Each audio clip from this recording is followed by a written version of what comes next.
Oke bro, kita lanjut lagi dengan teknik realisasi diri dari kitab Vigyan by Rafa Tantra. Berikut ini tekniknya bro. Tidak memikirkan apapun, tidak akan membatasi diri yang tidak terbatas. Itulah tekniknya bro. Dan itulah yang ingin aku katakan, bro. Jika tidak ada objek yang menjadi perhatianmu, dirimu tidak ada dimanapun, atau dirimu ada di mana-mana, dirimu bebas. Dirimu telah menjadi kebebasan.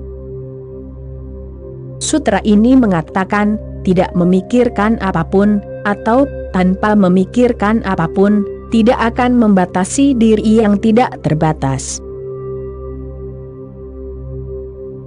Jika dirimu tidak berpikir, dirimu tidak terbatas. Berpikir memberimu batas, dan ada banyak jenis batasan. Dirimu seorang Hindu, itu adalah batasan. Menjadi seorang Hindu, berarti terikat pada suatu pemikiran, pada suatu sistem, pada suatu pola. Dirimu seorang Kristen, sekali lagi dirimu terbatas. Seorang yang religius, tidak bisa menjadi seorang Hindu, atau seorang Kristen. Dan jika seseorang adalah seorang Hindu, atau seorang Kristen, ia tidak religius, mustahil ia bisa menjadi religius, karena ini adalah pemikiran. Seorang yang religius, berarti tidak memikirkan bermacam pemikiran. Tidak dibatasi oleh pemikiran apapun, oleh sistem apapun, oleh pola apapun. Tidak dibatasi oleh pemikiran, hidup tanpa batasan. Jika dirimu memiliki pikiran tertentu, pikiran itu menjadi pembatasmu. Mungkin itu adalah pemikiran yang indah, tetap saja itu adalah pembatas. Penjara yang indah, tetaplah penjara. Mungkin itu adalah pemikiran yang emas, tetapi tidak ada bedanya, itu memenjarakanmu, semua sama saja.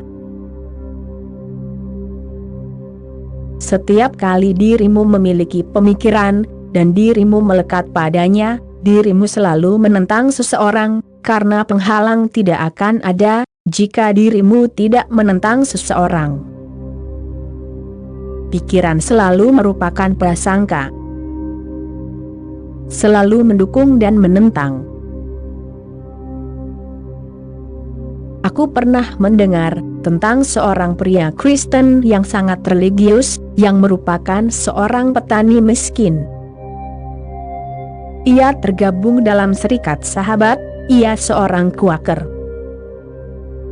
Quaker tidak melakukan kekerasan. Mereka percaya pada cinta, pada persahabatan. Ia datang dari kota ke desanya, dengan kereta keledainya. Lalu tiba-tiba, tampaknya tanpa sebab apapun, keledai itu berhenti, dan ia tidak mau bergerak. Ia mencoba, ia membujuk keledai itu dengan cara-cara Kristen, ia membujuk keledai itu dengan cara yang sangat bersahabat, dengan cara yang tidak melakukan kekerasan. Ia seorang Quaker, ia tidak bisa memukul keledai itu. Ia tidak bisa menggunakan kata-kata yang kasar, ia tidak bisa mencaci maki, memarahi, tetapi ia dipenuhi dengan kemarahan. Tetapi bagaimana cara memukul keledai itu? Dia ingin memukulnya, jadi dia berkata kepada keledai itu, "Berperilakulah dengan benar, karena aku seorang Quaker, aku tidak bisa memukulmu. Aku tidak bisa memarahimu. aku tidak bisa melakukan kekerasan. Tetapi ingatlah, keledai, bahwa aku bisa menjualmu kepada seseorang yang bukan seorang Kristen. Umat Kristen memiliki dunianya sendiri, dan umat non-Kristen memiliki dunia yang bertolak belakang. Umat Kristen tidak bisa membayangkan bahwa umat non-Kristen bisa mencapai kerajaan Tuhan. Seorang Hindu tidak bisa membayangkan, seorang Jaina tidak bisa membayangkan bahwa orang lain bisa memasuki alam kebahagiaan itu, hal yang mustahil. Pemikiran menciptakan keterbatasan, penghalang, pembatas, dan semua yang tidak mendukung, dianggap sebagai pihak yang menentang. Orang yang tidak setuju denganku, berarti menentangku. Bagaimana dirimu bisa berada di mana-mana? Dirimu bisa bersama orang Kristen, tapi dirimu tidak bisa bersama orang non-Kristen.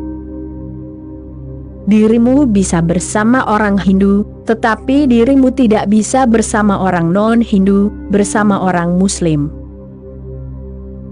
Pemikiran pasti akan berada di suatu tempat yang berlawanan, melawan seseorang atau sesuatu. Pemikiran tidak bisa total. Ingat, pemikiran tidak bisa total, hanya tanpa pikiran yang bisa total. Yang kedua, pemikiran selalu berasal dari pikiran, pemikiran selalu merupakan produk sampingan dari pikiran. Pemikiran adalah sikapmu, spekulasimu, prasangkamu. Pemikiran adalah reaksimu, formulasimu, konsepmu, filosofimu, tetapi pemikiran bukanlah eksistensi itu sendiri. Pemikiran adalah sesuatu tentang eksistensi, tetapi bukan eksistensi itu sendiri. Ada bunga di sana. Dirimu bisa mengatakan sesuatu tentangnya. Itu adalah pemikiran. Dirimu bisa mengatakan bunga itu indah, dirimu bisa mengatakan bunga itu jelek, dirimu bisa mengatakan bunga itu suci. Tetapi apapun yang dirimu katakan tentang bunga itu, bukanlah bunga itu sendiri. Bunga itu ada tanpa pemikiranmu, dan setiap kali dirimu memikirkan bunga itu, dirimu menciptakan penghalang antara dirimu dan bunga itu. Bunga tidak membutuhkan pemikiranmu. Ia ada. Jatuhkan pemikiranmu, lalu dirimu bisa menjatuhkan dirimu ke dalam bunga. Apapun yang dirimu katakan tentang mawar, tidak ada artinya, betapapun bermaknanya kata-katamu itu. Kata-kata itu tidak ada artinya. Apapun yang dirimu katakan, itu tidak diperlukan. Itu tidak memberi keberadaan apapun kepada bunga. Kata-katamu itu menciptakan pembatas antara dirimu dan bunga, menciptakan batasan. Jadi, setiap kali ada pemikiran, dirimu terhalang, pintu menuju keberadaan tertutup.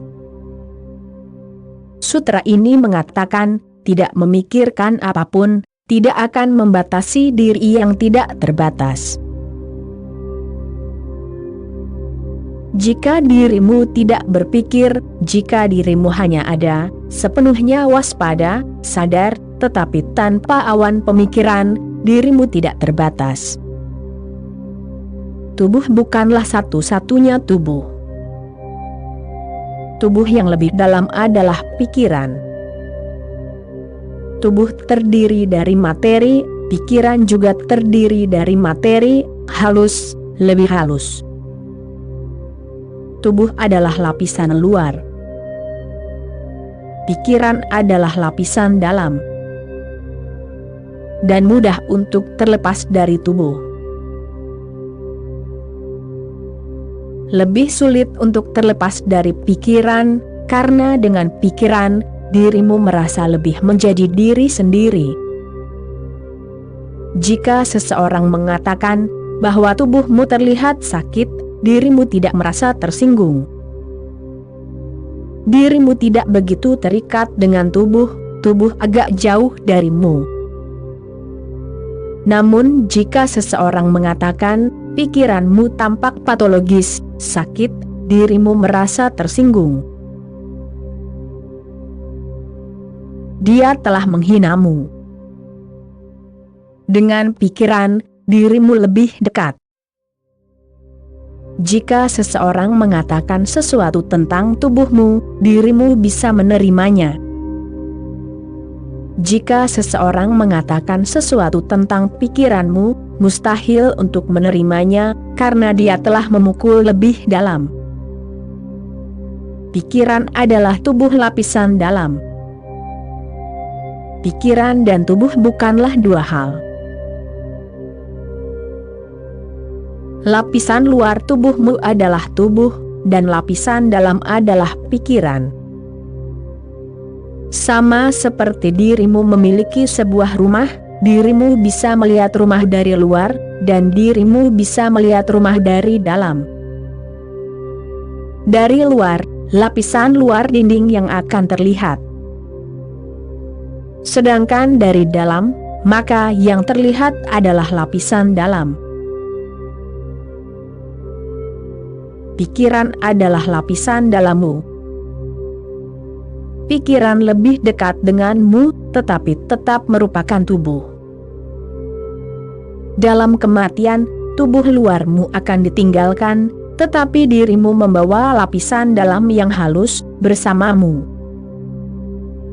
Dirimu begitu melekat padanya, sehingga bahkan kematian tidak bisa memisahkanmu dari pikiranmu. Pikiran terus berlanjut. Itulah sebabnya kelahiranmu di masa lalu bisa diketahui, karena dirimu masih membawa semua pemikiran yang pernah dirimu miliki. Pikiran itu ada di sana. Jika dirimu pernah menjadi anjing, pikiran anjing itu masih bersamamu. Jika dirimu pernah menjadi pohon, pikiran pohon itu masih bersamamu. Jika dirimu pernah menjadi wanita atau pria, dirimu membawa pikiran-pikiran itu. Semua pikiran itu dibawa olehmu. Dirimu begitu melekat padanya, sehingga dirimu tidak pernah kehilangan kendali. Dalam kematian, hal-hal bagian luar terurai, tetapi hal-hal bagian dalam terbawa. Itu adalah hal material yang sangat halus. Sebenarnya, hanya getaran energi, getaran pikiran. Dirimu membawanya, dan menurut pola pikir yang dirimu bawa, dirimu memasuki tubuh baru. Menurut pola pikir, pola keinginan, pikiran, dirimu kembali menciptakan tubuh baru untuk dirimu sendiri. Cetak birunya ada di dalam pikiran, dan lapisan luar terakumulasi lagi. Sutra pertama adalah mengesampingkan tubuh. Sutra kedua adalah mengesampingkan pikiran, tubuh bagian dalam. Bahkan kematian tidak bisa memisahkanmu, hanya meditasi yang bisa memisahkan. Itulah sebabnya meditasi adalah kematian yang lebih besar, itu adalah operasi yang lebih dalam dari kematian itu sendiri. Itulah sebabnya ada begitu banyak ketakutan. Orang-orang terus berbicara tentang meditasi, tetapi mereka tidak akan pernah melakukannya. Mereka akan berbicara, mereka bisa menulis tentangnya, mereka bisa berkhotbah tentangnya, tetapi mereka tidak akan pernah melakukannya. Ada ketakutan yang mendalam tentang meditasi. Dan ketakutan itu adalah kematian. Mereka yang melakukan meditasi, suatu hari mereka sampai pada titik di mana mereka takut terlempar ke belakang. Mereka berkata, "Sekarang kami tidak bisa masuk lebih dalam." Itu tidak mungkin.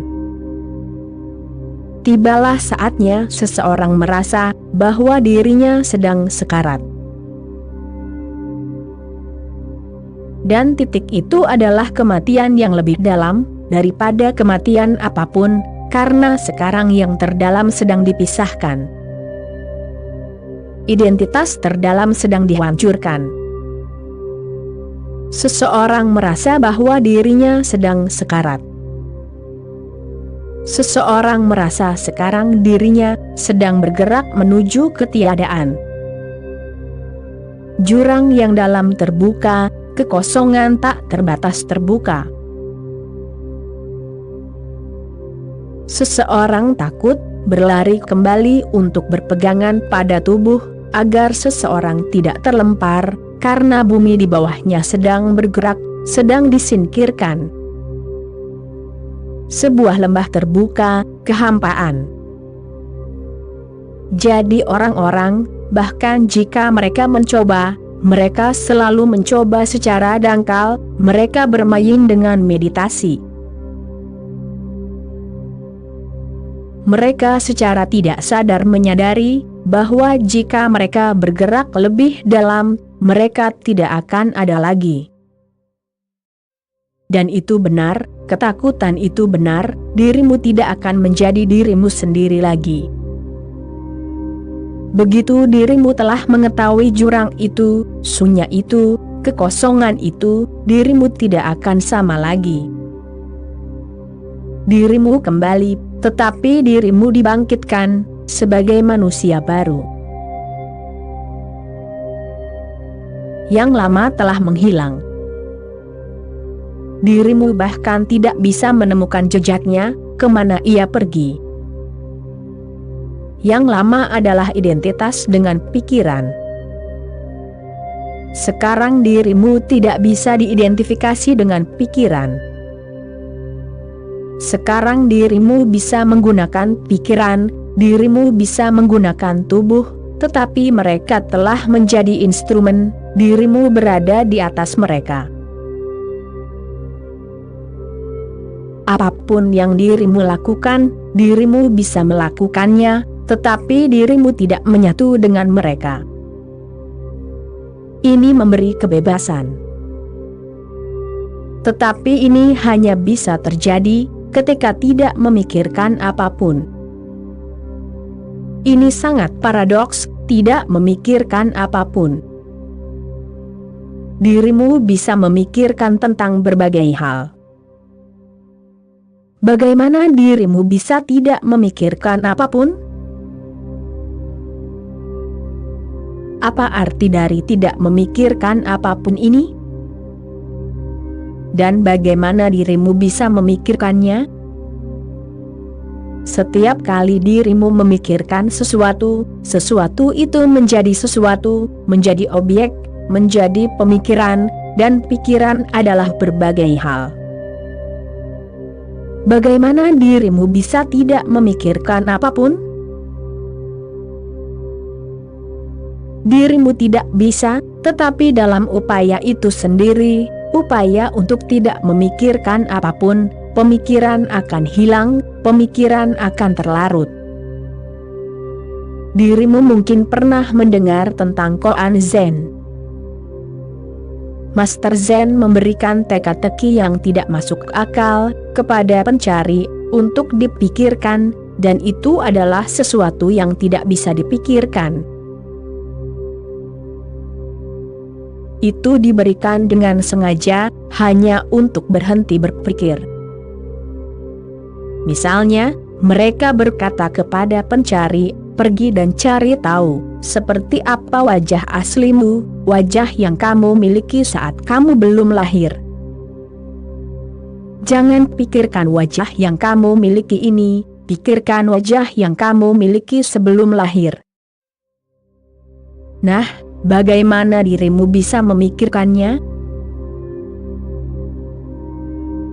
Tidak ada wajah sebelum kelahiran, wajah muncul saat kelahiran. Wajah adalah bagian dari tubuh. Dirimu tidak memiliki wajah, hanya tubuh yang memiliki wajah. Tutup matamu dan dirimu tidak memiliki wajah. Dirimu tahu tentang wajahmu melalui cermin. Dirimu belum melihatnya sendiri, dan dirimu tidak bisa melihatnya. Jadi, bagaimana seseorang bisa memikirkan wajah aslinya? Tetapi seseorang bisa mencoba, usaha itu sendiri akan membantu. Sang pencari akan mencoba dan mencoba lagi, dan itu tidak mungkin. Ia akan datang kepada sang guru lagi dan lagi, bertanya, apakah ini wajah yang asli? Dan sebelum ia mengatakannya kepada sang guru berkata, itu salah. Apapun yang kamu bawa, akan menjadi salah. Selama berbulan-bulan, sang pencari datang lagi dan lagi. Ia menemukan sesuatu, membayangkan sesuatu, dan ia melihat wajah itu, wajah aslinya seperti ini. Dan sang guru berkata, bukan. Dan setiap kali sang guru akan berkata bukan, bukan, dan lama-kelamaan sang murid menjadi semakin bingung. Ia tidak bisa berpikir. Ia mencoba dan terus mencoba, tapi selalu gagal. Kegagalan itu adalah hal yang mendasar. Suatu hari ia mengalami kegagalan total. Semua pemikiran berhenti dalam kegagalan total itu, dan ia menyadari bahwa wajah aslinya tidak bisa dipikirkan. Pemikiran berhenti. Dan setiap kali saat terakhir ini terjadi, pada seorang pencari, ketika ia datang kepada sang guru. Sang guru berkata, sekarang tidak perlu datang lagi. Aku sudah melihat wajah aslinya. Pandangan mata telah menjadi kosong. Sang pencari datang bukan untuk mengatakan sesuatu, melainkan hanya untuk berada di dekat sang guru. Ia tidak menemukan jawaban apapun. Tidak ada jawaban. Untuk pertama kalinya ia datang tanpa jawaban. Tidak ada jawaban untuk itu. Ia datang dalam diam.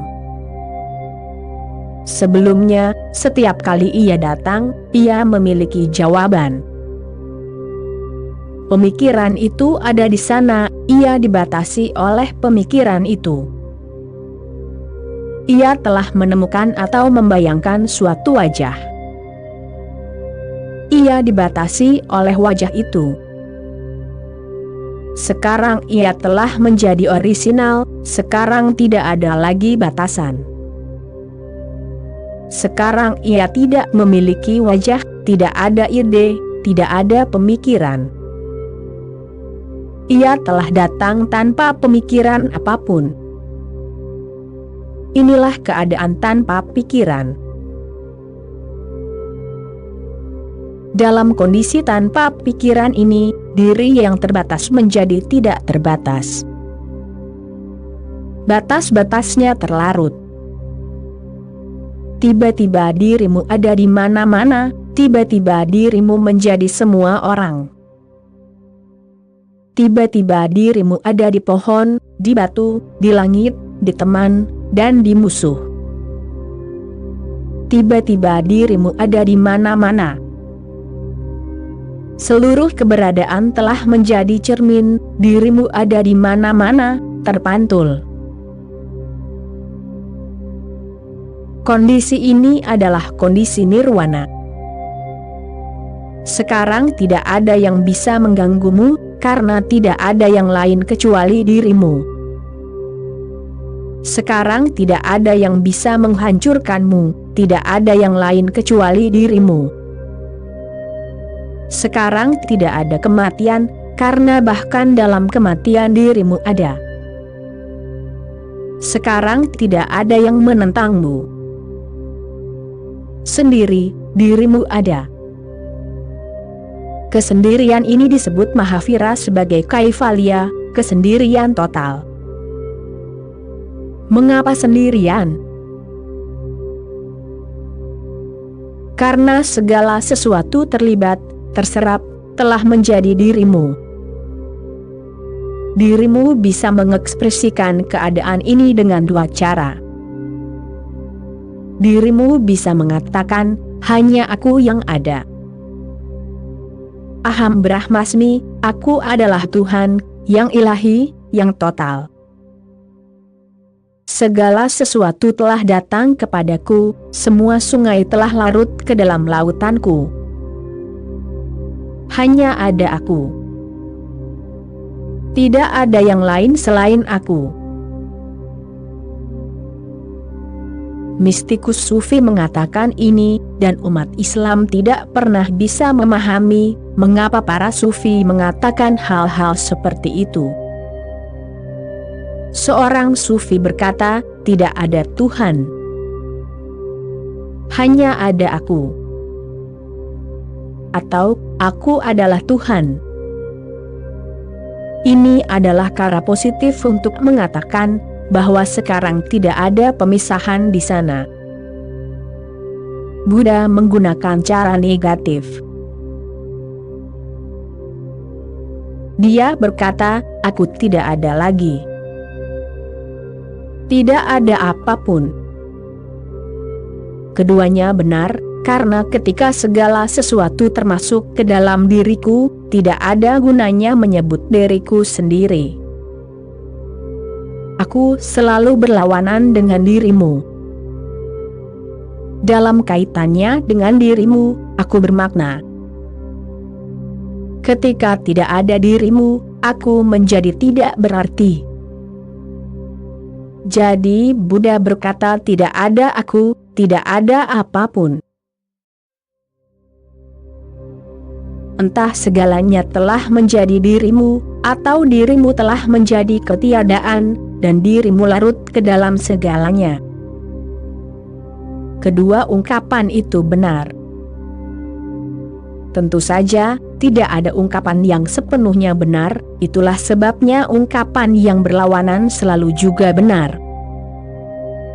Setiap ungkapan bersifat parsial, hanya bagian.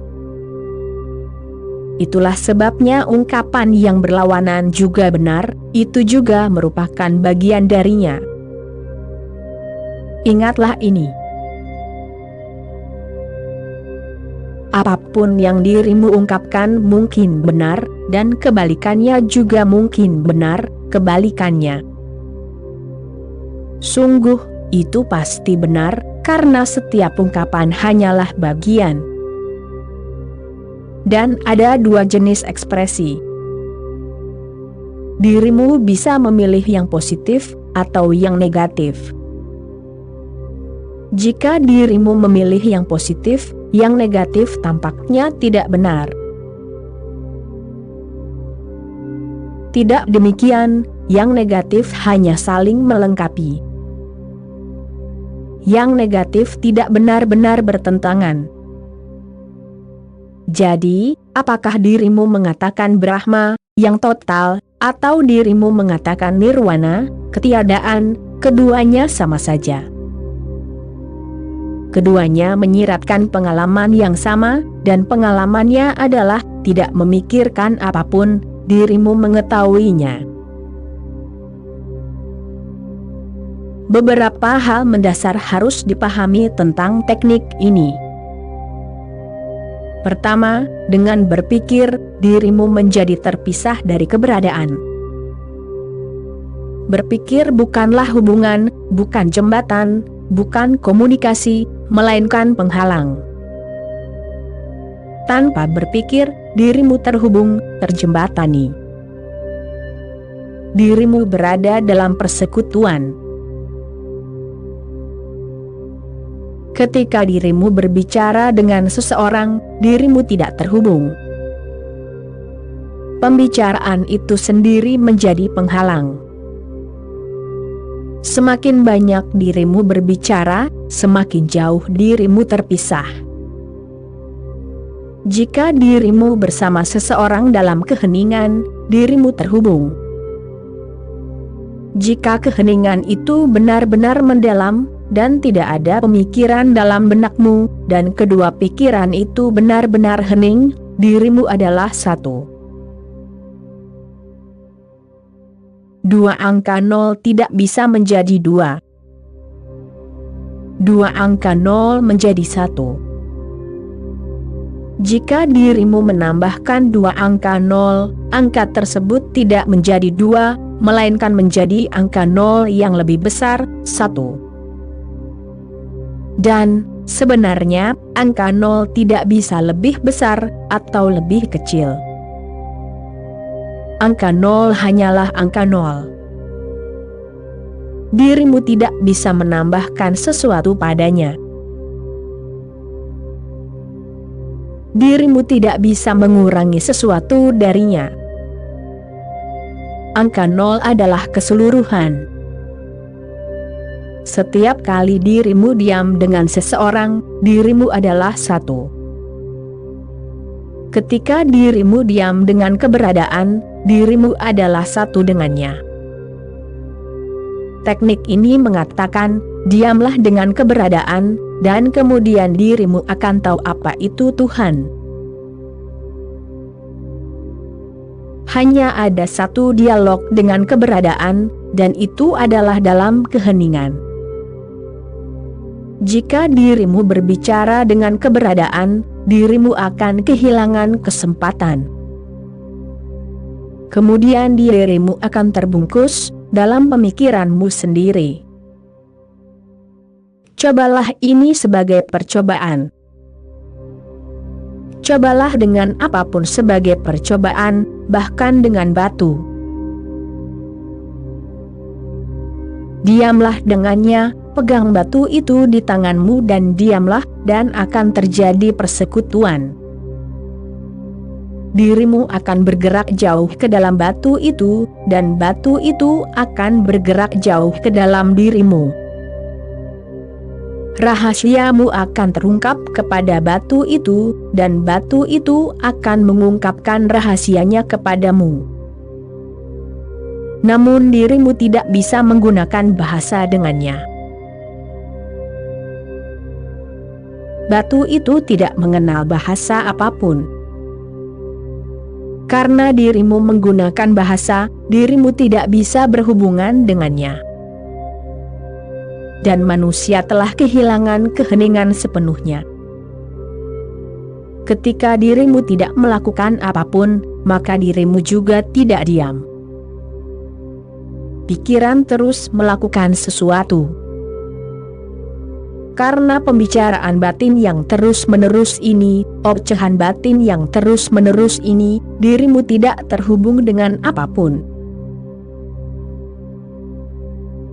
Bahkan dengan orang-orang yang dirimu cintai, dirimu tidak terhubung, karena ocehan ini terus berlanjut. Dirimu mungkin sedang duduk bersama istrimu. Dirimu mengoceh dalam pikiranmu sendiri, dia mengoceh dalam pikirannya sendiri. Keduanya mengoceh. Mereka saling berjauhan, seperti kutub yang berbeda. seolah-olah yang satu berada di satu bintang, dan yang lain di bintang yang lain, dan ada ruang tak terbatas di antara mereka. Kemudian mereka merasa bahwa keintiman tidak ada, dan kemudian mereka saling menyalahkan, "Kamu tidak mencintaiku." Ini bukan pertanyaan sebenarnya. Tanpa keheningan, cinta menjadi tidak mungkin. Cinta adalah bunga keheningan. Cinta hanya mekar dalam keheningan, karena ia mekar dalam persekutuan. Jika dirimu tidak bisa hidup tanpa pikiran, dirimu tidak bisa jatuh cinta. Dan kemudian berdoa pun menjadi tidak mungkin, tetapi bahkan jika kita berdoa, kita berceloteh. Bagi kita, doa hanyalah berceloteh dengan Tuhan. Kita sudah terbiasa dengan obrolan, sehingga meskipun kita pergi ke gereja atau kuil, kita tetap mengobrol di sana. Kita mengobrol dengan Tuhan, kita berbicara dengan Tuhan. Ini omong kosong belaka. Tuhan, keberadaan, tidak bisa memahami bahasamu. Keberadaan hanya memahami satu bahasa, yaitu keheningan. Dan keheningan bukanlah bahasa Sanskerta, Arab, Inggris, atau Hindi. Keheningan bersifat universal, tidak dimiliki oleh siapapun. Setidaknya ada 4.000 bahasa di bumi, dan setiap orang terkurung dalam bahasanya sendiri. Jika dirimu tidak tahu bahasanya, dirimu tidak bisa berhubungan dengannya. Dirimu tidak bisa berhubungan. Jika aku tidak mengerti bahasamu, dan dirimu tidak mengerti bahasaku, kita tidak bisa berhubungan. Kita adalah orang asing. Kita tidak bisa saling memahami, kita tidak bisa mengerti, kita tidak bisa mencintai. Ini terjadi hanya karena kita tidak tahu bahasa universal dasar, yaitu keheningan.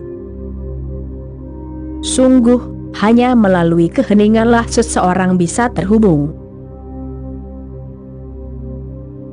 Dan jika dirimu tahu bahasa keheningan, maka dirimu bisa terhubung dengan apapun, karena batu-batu itu hening, pohon-pohon itu hening, langit itu hening, itu eksistensial. Itu bukan hanya manusiawi, itu eksistensial. Segala sesuatu tahu apa itu keheningan, segala sesuatu ada dalam keheningan. Jika ada batu di tanganmu, batu itu tidak berceloteh di dalam dirinya sendiri, dan dirimu yang berceloteh. Itulah sebabnya, dirimu tidak bisa berhubungan dengan batu itu. Dan batu itu terbuka, rentan, dan mengundang. Batu itu akan menyambutmu, tetapi dirimu berceloteh, dan batu itu tidak bisa memahami celotehanmu itu, itulah yang menjadi penghalang. Jadi, bahkan dengan manusia, dirimu tidak bisa menjalin hubungan yang mendalam, tidak akan ada keintiman. Bahasa, kata-kata, menghancurkan segalanya. Meditasi berarti keheningan, tidak memikirkan apapun. Tidak berpikir sama sekali, hanya bersikap terbuka, siap, bersemangat untuk bertemu, menyambut, menerima, mencintai, tetapi tidak berpikir sama sekali. Maka cinta tak terbatas akan terjadi pada dirimu. Dan dirimu tidak akan pernah mengatakan bahwa tidak seorang pun mencintaimu. Dirimu tidak akan pernah mengatakannya dirimu tidak akan pernah merasakannya. Sekarang, apapun yang dirimu lakukan, dirimu akan mengatakan ini, dan dirimu akan merasakannya. Dirimu mungkin tidak mengatakannya. Dirimu mungkin berpura-pura bahwa seseorang mencintaimu, tetapi jauh di dalam dirimu tahu. Bahkan para kekasih terus bertanya satu sama lain, apakah kau mencintaiku? Dengan berbagai cara, mereka terus bertanya tanpa henti. Setiap orang takut, tidak yakin, tidak aman. Dengan berbagai cara, mereka mencoba mencari tahu, apakah kekasihnya benar-benar mencintai mereka. Dan mereka tidak pernah bisa yakin. Karena kekasihnya bisa berkata, "Ya, aku mencintaimu," tetapi itu tidak akan memberikan jaminan apapun. Bagaimana dirimu bisa merasa tenang? Bagaimana dirimu bisa tahu apakah dia menipumu atau tidak? Dia bisa berdebat, dia bisa meyakinkanmu. Dia bisa meyakinkan dirimu secara intelektual, tetapi hati tidak akan yakin. Jadi para kekasih selalu dalam penderitaan. Mereka tidak bisa diyakinkan akan fakta bahwa yang lain mencintai. Bagaimana dirimu bisa diyakinkan? Sungguh, tidak ada cara untuk meyakinkan melalui bahasa. Dan dirimu bertanya melalui bahasa, dan sementara kekasih ada di sana, dirimu mengoceh dalam pikiran, bertanya, berdebat. Dirimu tidak akan pernah bisa diyakinkan, dan dirimu akan selalu merasa bahwa dirimu tidak dicintai, dan ini menjadi kesengsaraan terdalam. Dan ini terjadi bukan karena seseorang tidak mencintaimu. Ini terjadi karena dirimu terkurung dalam tembok. Dirimu terkurung dalam pikiranmu. Tidak ada yang bisa menembusnya. Pikiran tidak bisa ditembus, kecuali dirimu melepaskannya. Jika dirimu melepaskannya, seluruh keberadaan menembusmu. Sutra ini mengatakan, tidak memikirkan apapun, tidak akan membatasi diri yang tidak terbatas. Dirimu akan menjadi tak terbatas. Dirimu akan menjadi utuh. Dirimu akan menjadi universal. Dirimu akan ada di mana-mana. Dan kemudian dirimu adalah nirwana. Saat ini dirimu hanyalah kesengsaraan. Mereka yang licik, mereka terus menipu diri sendiri bahwa mereka tidak sengsara.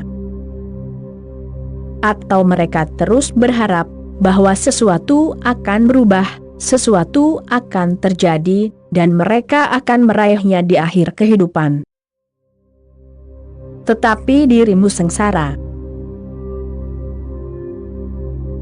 Dirimu bisa menciptakan wajah tipu daya, wajah palsu, dirimu bisa terus tersenyum, tetapi jauh di dalam, dirimu tahu bahwa dirimu sedang menderita. Itu wajar. Terkurung dalam pikiran, dirimu akan menderita. Tanpa terkurung, di luar pikiran, waspada, sadar, penuh perhatian, tetapi tidak diliputi pemikiran, dirimu bersuka cita, dirimu akan sangat amat bahagia sekali. Oke bro, sekian dulu episode kali ini, bro. Kita sambung lagi nanti, bro. Terima kasih bro.